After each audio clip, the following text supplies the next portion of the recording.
I am 1,70 m, which is 5'7", and my entire mountain bike career, I've been riding bikes that were mostly size medium, even a few size small. And for the first time ever, I decided to order a bike in size large, and that was the best decision I could have made, and I'm gonna tell you why.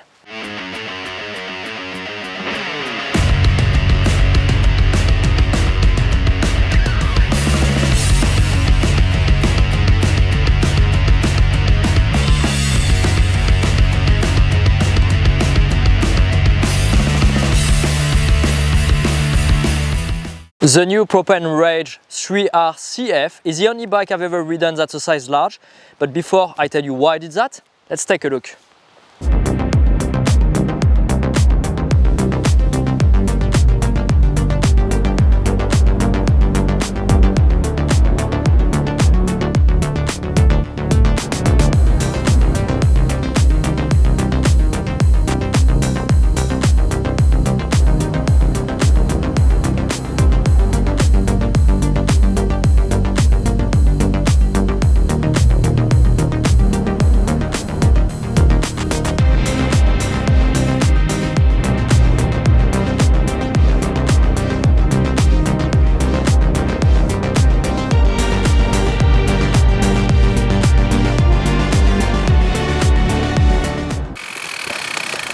This is my new bike, the Propen R3R CF, and this is a R3 CF that I've been riding since 2021 when I joined Propen. I've been loving this bike. I put countless of laps on it. It is stable, still very playful, predictable. Team riders and customers have been loving that bike, but there was one issue with it. This bike is actually quite noisy. This was caused by the internal cables rattling inside the down tube and the chain slapping on the chainstay protector. I did a few fixes to prevent that. I used some STFU bike to keep the chain less noisy, and I put some foam, and I also played with some zip tie inside the down tube, but that wasn't ideal. So Propen has tried to address that with creating the new R3R CF, which is an updated version. So let's take a look at this bike. So what Propen has done, essentially with the internal cables, they've made it much tighter. So the cables are no longer allowed to rattle inside the frame, and the chainstay protector is made of a softer material. It has been redesigned and it is much better. This bike is incredibly quiet now. How about I put a couple of video clips with the old bike and the new bike so you can judge by yourself.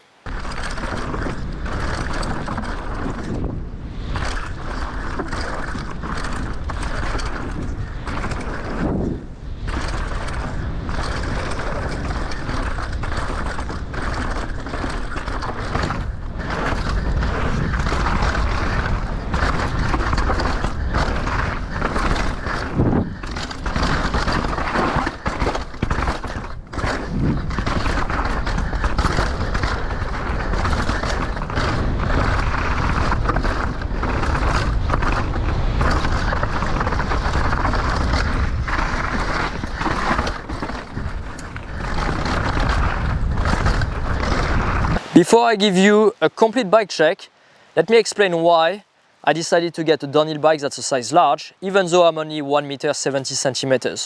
So back in the day, in 2012, one of my idols was Samil. Samil, if I'm correct, is 1,75 m, so about this taller than me, and I'm pretty confident he was riding a specialized demo size small. So I ended up getting a demo size small and a specialized enduro size small, even though the previous year I owned the same bikes in size medium and I was happy with them. I ended up really liking the smaller bikes. It was super playful. And a year later, when I moved to Canada, I bought a Giant Glory size medium. And I was quite skeptical because on paper the small was just too small and the medium seemed like it was gonna be my size, but on the first few rides I thought that the bike was too big. And to give you an idea, the reach was only 410 mm, when this bike right behind me has a reach of 465 mm. But I ended up getting used to it.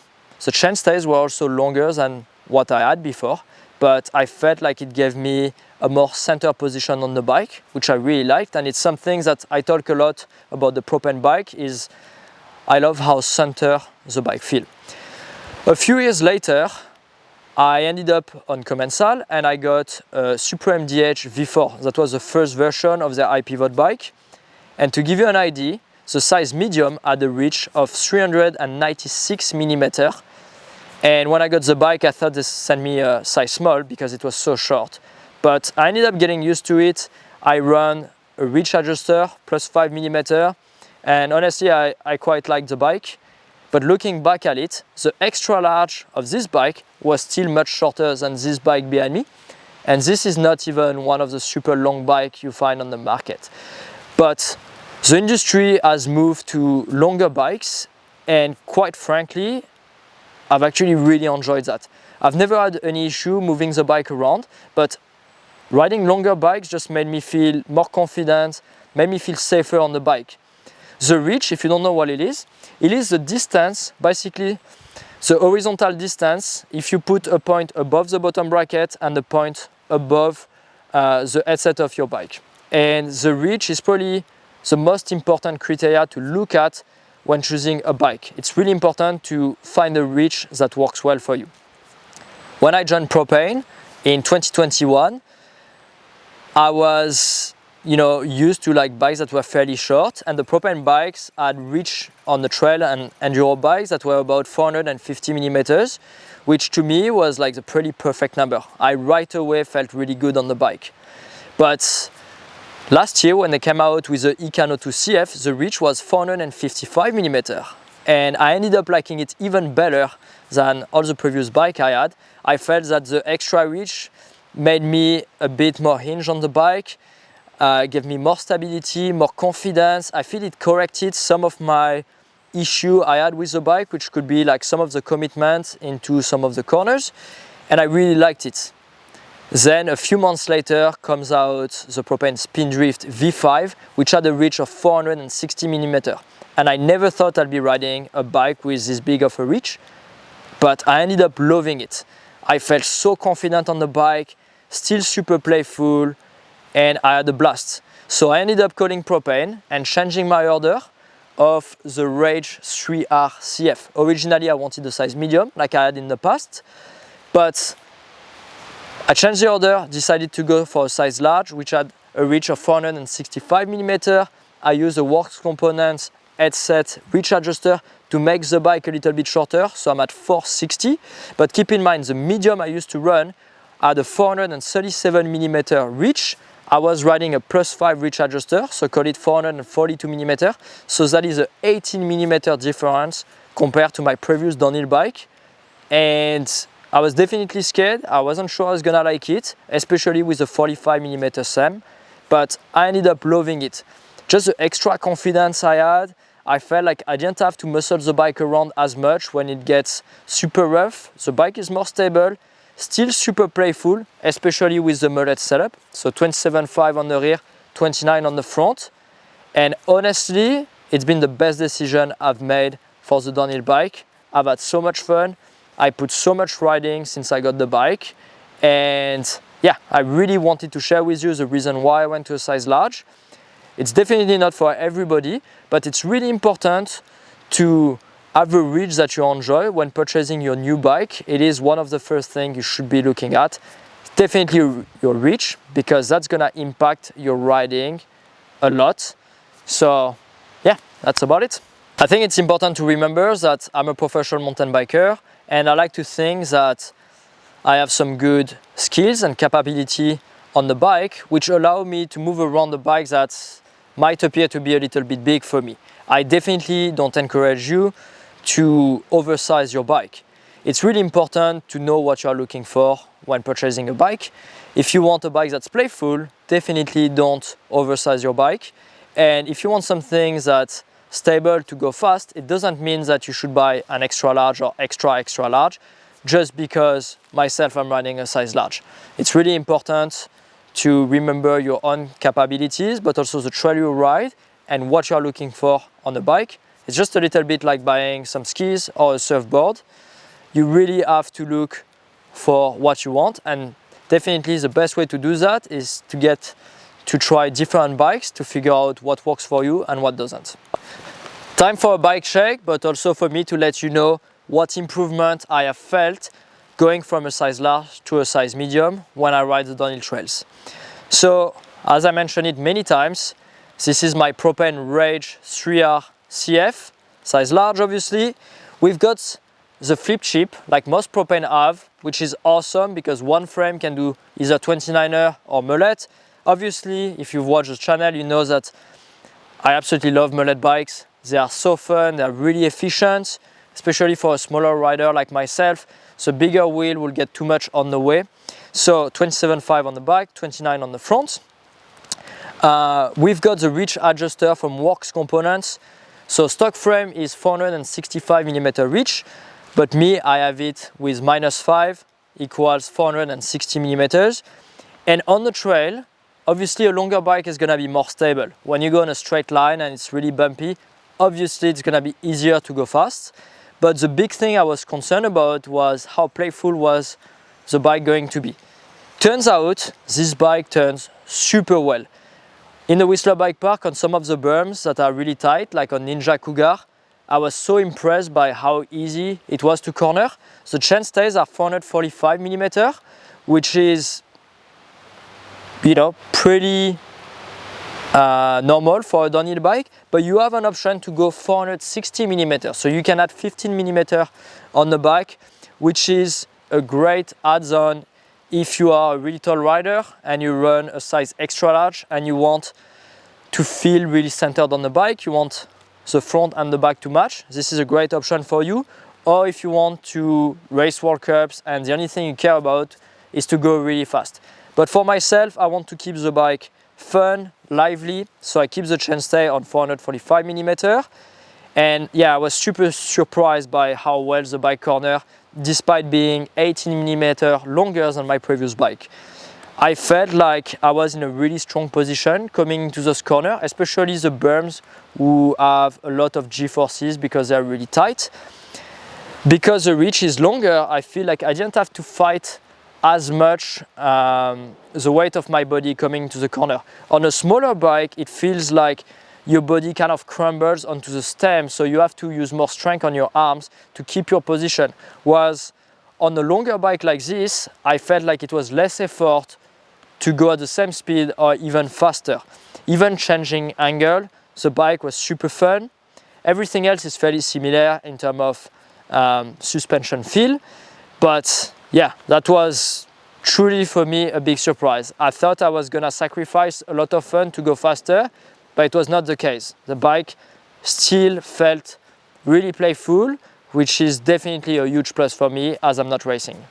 There is now 3 colors for the Propen R3R CF. You've got Whipping White, like my own bike, the Raw Matte, which is carbon black, and you now have the Propen Positive Replica, but it's only limited to 40 bikes. In terms of pricing, the entry-level bike starts at 3,999 euros or British pound or US dollar, which is, I think, really affordable for a downhill bike.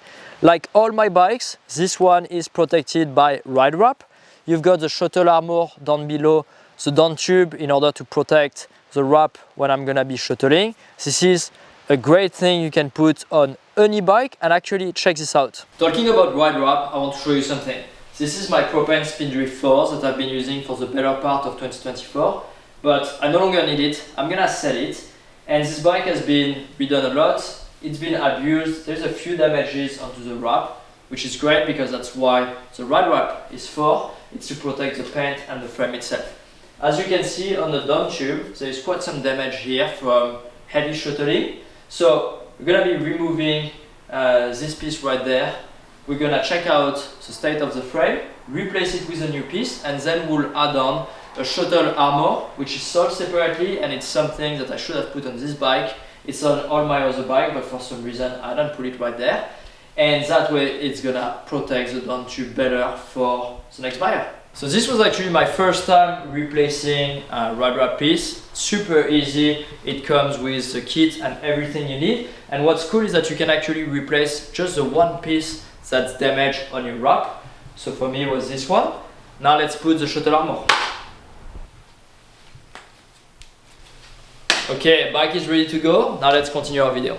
In terms of suspension, so many people have been asking me why I'm running a Suntour fork on the front. And it's simple. Suntour and DVO actually belong to the same family, and DVO sent me this fork to just get my feedback, see how I liked it. And to be honest, so far, I really like it.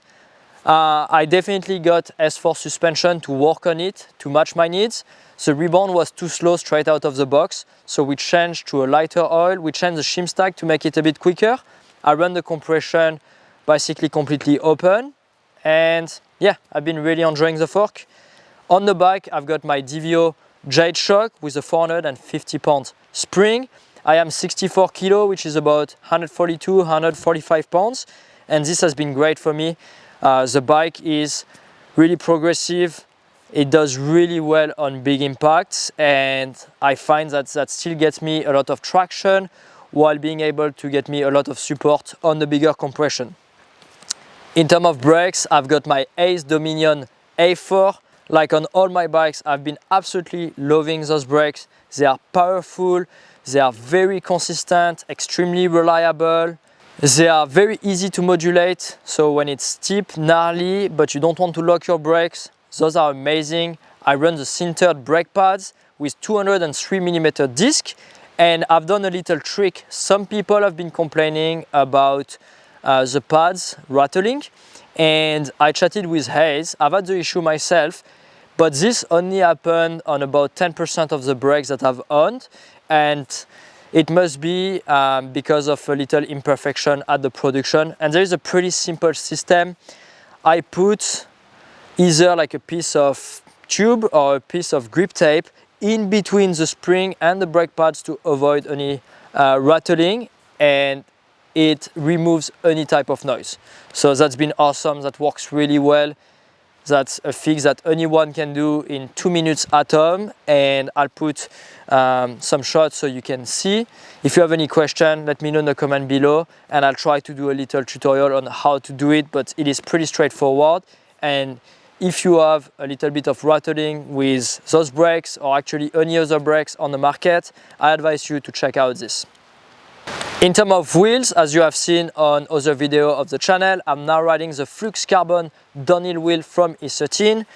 The rims are still very strong, but they are a bit more compliant than the previous version, the LG1R DH. They track a little bit better. I really enjoy them. They're a bit less physical as well.